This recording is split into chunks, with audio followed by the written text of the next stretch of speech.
This week on the agenda, 80 years on, as China marks 8 decades since the end of the Second World War, is now the time for a new approach to global governance.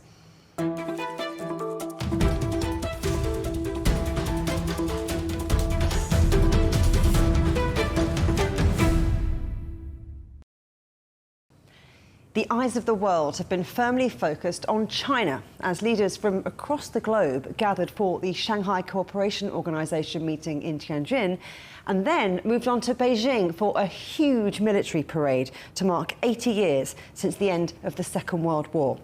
So what have we learned from this week's events, and what might President Xi Jinping's global governance initiative mean for the future? With me now in Shanghai is Josef Gregory Mahoney, Professor of Politics and International Relations at East China Normal University. And here in the studio, political commentator and author of When China Rules the World, Martin Jacques. Thank you both for coming on the agenda. Martin, let's start with you. I wonder what you think that this showcase, this military showcase we've seen, says about the image that China is projecting to the rest of the world. I think China wants to convey an image of strength, of self-confidence, of a rival on the big stage in the world, and it wants to display the sheer modernity of China's armed forces. I don't think it's trying to make a military statement in the typical sense of the term. I think in the context of what was a terrible war, which was being commemorated, when China, one of the reasons China had such a bad time was pulverized, was because it was very backward and Japan was very advanced.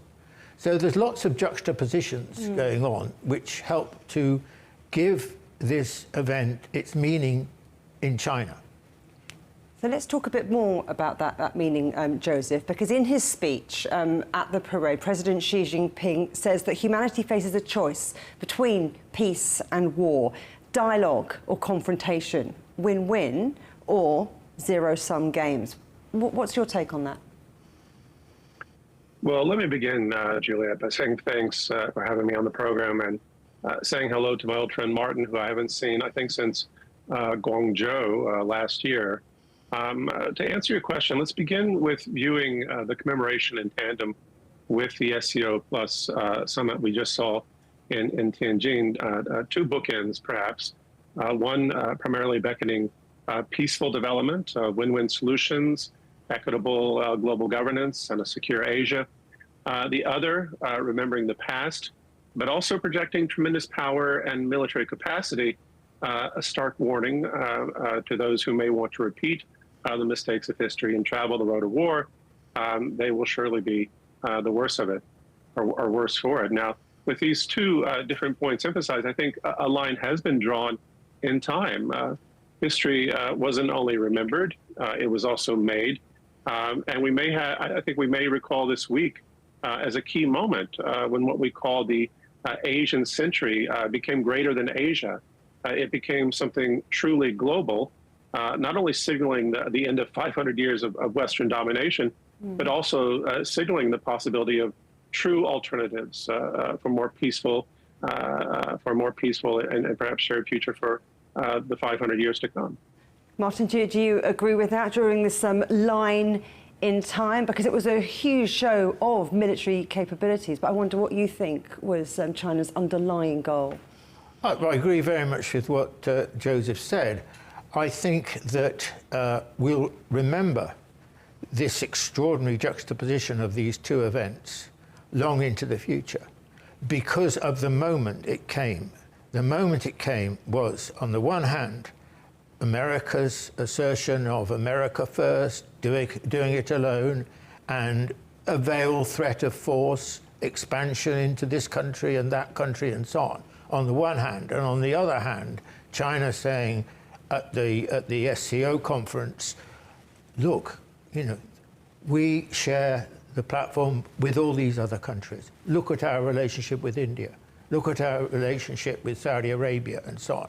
And so you had being displayed in Shanghai an extraordinary cross-section of humanity, but it wasn't Western-centric. It was happening in China. And I think that that was saying something very important. We are in the passage from one era to another era. From the old era, represented by America, to the new era, represented by China and the global south. Joseph, do you agree with that, that there's this new passage? I mean, at the SCO conference, President Xi talked about this new global governance initiative, and I wonder how you see that challenging existing pretty much Western-led governance networks. Well, you know, I don't want to remark on how old Martin is, except to say that I read his book when I was in graduate school, and I've been agreeing with him for a very, very long time. But to answer your question, first, you know, President Xi has made governance one of the key words of his generation of leadership, and we've seen, of course, China making tremendous progress in self-improvements, including leveraging new technologies, such that I think Chinese governance can fairly assert itself as a gold standard for others to study and perhaps emulate. Now, I know some people will hear me say this and will be incredulous, and I know people, you know, have been subjected to all sorts of anti-China propaganda, and maybe they're cynical or ethnocentric, and they can't imagine that China has moved ahead. But please, you know, come visit us in China and see for yourself. And with that firsthand perspective, compare what we do here with what you do wherever you're from and draw your own conclusions. Second, you know, China has played essential roles in articulating a principles-based foreign policy that upholds the 5 principles of coexistence, that remains fundamentally committed to multilateralism, and promotes a more equitable, multipolar world. It's demonstrated these values in practice, not only sustaining key institutions and agreements like the UN, UNESCO, the World Health Organization, the Paris Agreement, and so on. It's not only increased funding to offset Trump's abandonments, it's also made innovations. It's made these available for others. You know, advancing green transformations worldwide, for narrowing the digital divide in the global south, disseminating vaccines during the pandemic, and so on, while also advancing win-win development through the Belt and Road Initiative, becoming one of the biggest drivers of growth in the global south, and putting all these abilities, tools, and wisdom to work in the SCO and BRICS, and how it interacts with others, including ASEAN, such that it's developed both the theory and the practice, as well as the means for improving global governance. And it's already, again, implemented these abilities, which now provide models for governance reforms in other multilateral organizations. Let's pick up on some of the things that Joseph just mentioned there, Martin, about the power of the global south, because there was an impressive roll call of leaders at SCO, but also at the military parade. And I wonder what, I mean, you mentioned India, you mentioned Saudi Arabia. What do you think that says about the growing influence and importance of the global south? Well, I think first of all, we should look at the SCO conference as a huge gathering of much of the world. The only absentee was the West. And I think that suddenly looks almost, well, it's not yet obvious that should be the case, but it is a really striking feature when you look at the sheer representativity. And the point is that what's happening is that the world is in the process of being reconstituted on the basis of the relationship between China and the global south, home between them to, you know, something like 85% of the world's population. So who speaks for the world in a situation like that? I think the SCO conference was a dramatic illustration of this. And a particular feature of it, which I think is extremely important, was the presence of India in the way that it was there, the relationship between Xi and Modi, because the relationship between China and India has been problematic. It hasn't been easy there has been elements of friction. There was India looking to some extent to the United States, but it looks as if that's been brought to an end by Trump. And I think that if China and India can develop their relationship between them, 38% of the world's population, if they can continue to develop their relationship, that will be very, very important indeed for the future of global governance, because between them, we're talking about such a sizable part of the world. So I think what we've seen, is actually, to be quite honest with you, tomorrow. That's what we're seeing this last weekend. That's why it's so extraordinary to get these two very different events representing two extraordinary strengths of China and the global South. Yeah. And Joseph, I can see you nodding along there. I mean, this was the first visit to China by India Prime Minister Narendra Modi for 7 years. There were lots of quite important bilateral meetings going on during this week on the fringes of the SCO and of the commemorations. What's your take? Well, this is where I'm going to, I agree substantially with Martin on the points that he just made, but I will, I think, deviate just a little bit. In my conversations with Indian diplomats and others, we anticipated a breakthrough earlier, last year even, but definitely in May of this year, only to be delayed briefly by the foolishness between India and Pakistan starting in late April, which Trump then claimed to have pacified, while the U.S.-controlled IMF gave Pakistan more than $1 billion to avoid defaults. That, to me, is certainly interesting in terms of timing, and I think it was ultimately also very upsetting to New Delhi. In fact, many pieces of China-India reconciliation have been in motion over the past 2 years, and as I've argued elsewhere, including I think yesterday, if I remember correctly, it was CNN's India channel. I believe China and India moving together now is not just because some bully in the White House was aggressive and disrespectful, although Indian commentators have certainly played this up, perhaps in part to encourage Hindu nationalists to change their minds on China. Rather, it's because it's in the fundamental interest of both countries to do so, and they feel comfortable enough with their respective strategic positions and commitments to take these steps. But to draw a parallel, let's recall the old American school book history lesson of why the U.S. entered World War I on the side of the Allies, because we were taught Germany sank the Lusitania and sent the Zimmerman telegram to Mexico. And yet, why did Germany do this? This is the part they never teach. Because it had already determined the U.S. was going to enter a fight against them regardless. And thus, they might as well do what they could to slow that down, even if those actions would then be used by the U.S. as justification for going to war. Now, I think what we may be seeing today is the U.S. realizing, as many of us here in China have realized over the past year, that China and India will move forward together regardless. And so I think Washington understands that there's no reason to hold back against India, but to instead extract as much value as they can while they still can. Martin, I'd like to pick up on something you said before about it being, well, the West being conspicuous in their absence.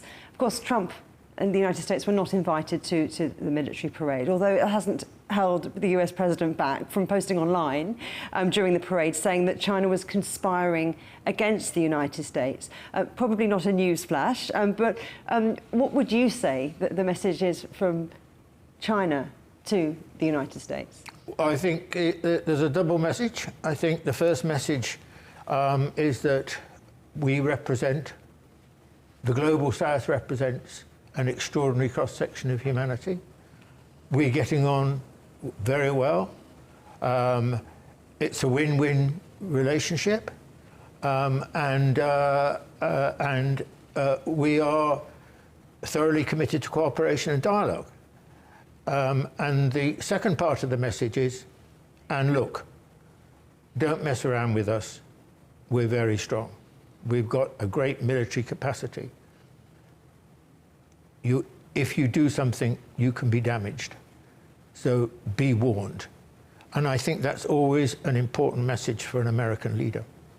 So let's talk a bit more about those reflections on the past. So how do you think the world views China's role in history, Martin, in terms of the history of World War II? Do you think events like this are going to help make sure that its part in global affairs is not forgotten by the rest of the world? Well, I think that my starting point would be that the West is extremely ignorant of China's role in the last war. I mean, it's always treated the Sino-Japanese War as a sidebar. It's not recognized it as part of the Second World War, when clearly it is part of that war from 1931 to 1945. So I think that for a lot of people in the West, when they're seeing that and they're hearing that, and the sacrifices that China made, then they're probably hearing it or acknowledging it for the first time. Now, how much they take on board of that, you know, these things tend to be a bit transient in people's minds. But I think that it is important that they recognize the kind of sacrifices China made in the fight against fascism in this huge, important period. I mean, at the end of the day, you know, China lost 15 million people, 15 to 20 million people. The Soviet Union lost 20 to 25 million people. America lost 400,000. Britain lost about the same. France lost about the same. I mean, the level of sacrifice of these countries was extraordinary. And yet, I would guess, more or less, the Western population, the great majority, are ignorant of these facts. And so events like this are a part way to changing that perception. They have an educative function. Yeah.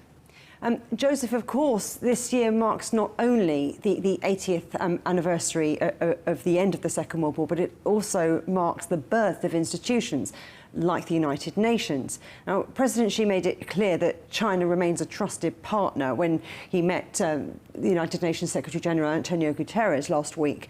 How do you think that might help reinforce China's role in the world? Well, you know, the vestiges of the unipolar world are eroding at speed, already substantially displaced by a multipolar reality.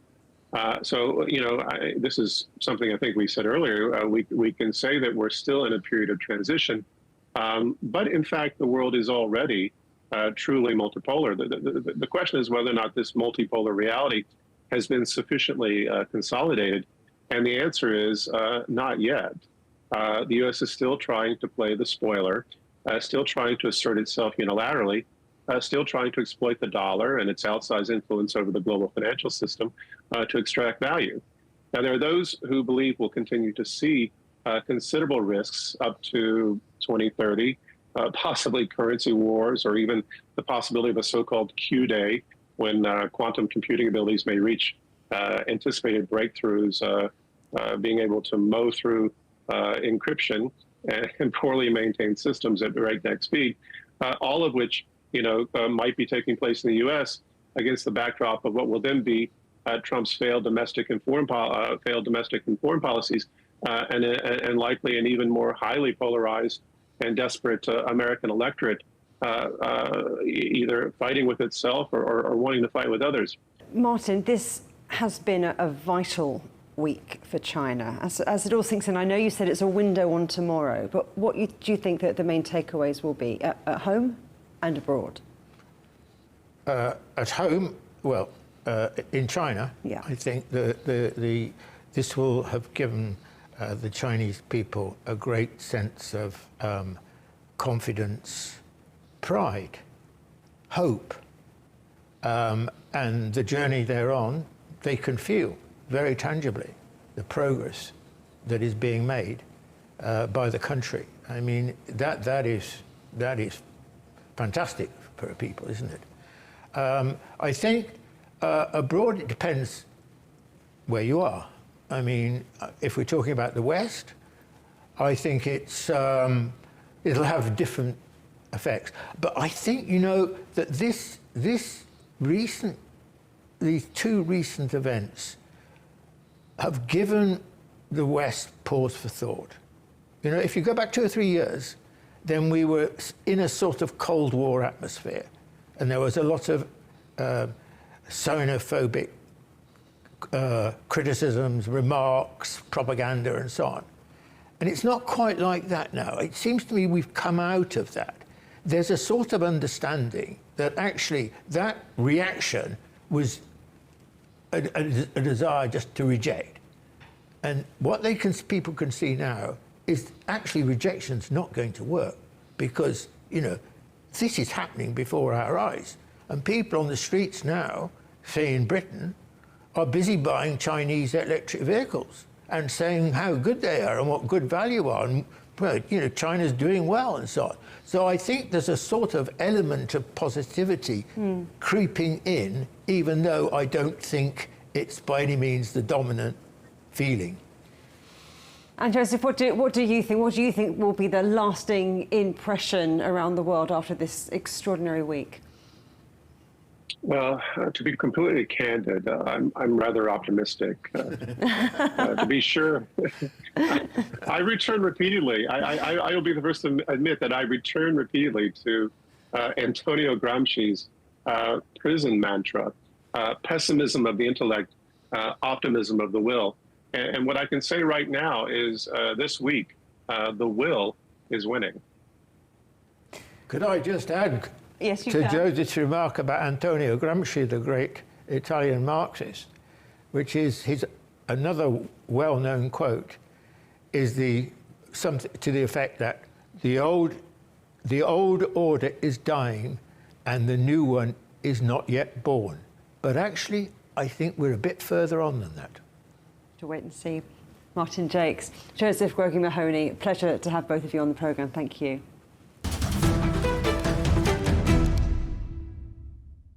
Alongside the world leaders, invitations to this week's parade in Beijing were extended to many of those who work to promote better relations with China. One such is Zoe Reid, Chair Emerita of the Society for Anglo-Chinese Understanding. And she joins me now from Beijing. We've seen the pictures. The parade looked pretty jaw-dropping. What was it like for you? It was completely phenomenal. And we were sitting parallel with, in the permanent seating, so parallel with where Xi Jinping was sitting and all the main political leaders, but a few blocks on. So everything that came up to go past him and the political leaders then came on past us. And we were in a stand which was mainly full of local people. And there was a few foreigners in one bit of it, and it just became, it mounted as everything got bigger and bigger. And the young guy sitting next to me was explaining, these have got no drivers. These are controlled elsewhere. So these go under the sea, and these go, in boats on the sea. Let's talk about the image of China that this projects. Is it a military power? Is it a promoter of peace? So I've been reflecting, why on earth, given that China talks about not being a warring country, it maintains peace, believes in peace, why it's done this. And I think what I started to think about was, in Britain, we have not had the experience of being invaded for 14 years. We've not had the experience of, pro rata losing the 36 million people that the Chinese people have lost through the fascist aggressors. And we've not had the experience, for example, of children being orphaned and hiding in the ditches during the day and then running to safety at night, which was the experience of my father. So it kind of made me think that if this was the backdrop to our life, we might think differently. We might behave differently if we felt we were under attack, under threat. And also, of course, we're an island in Britain, so I think we might think differently about how we manage our borders if we had, real physical borders across our country. So I think it was an attempt to show peace through strength. We will hold the peace by showing our strength. President Xi has rallied leaders of developing nations to advocate for a more equal, multipolar world and promote the correct historical perspective of World War II. What's your take on that? Certainly I, as someone born and brought up in Britain in the 50s, 60s, 70s, had absolutely no idea that China was in the war, or that China suffered the devastating aggressive losses that they did, or that it went on for so long. And I think that's one of the things that this has sort of opened my eyes to, and made me realise the crucialness of understanding the history, what's happened to people, which then obviously shapes the way they respond to future situations. And so that's, I guess, what's going on there. There is a place for everybody in the world. You're chair of SACU, an organisation designed to promote greater understanding between the UK and China. What are your biggest obstacles that you face in that endeavour?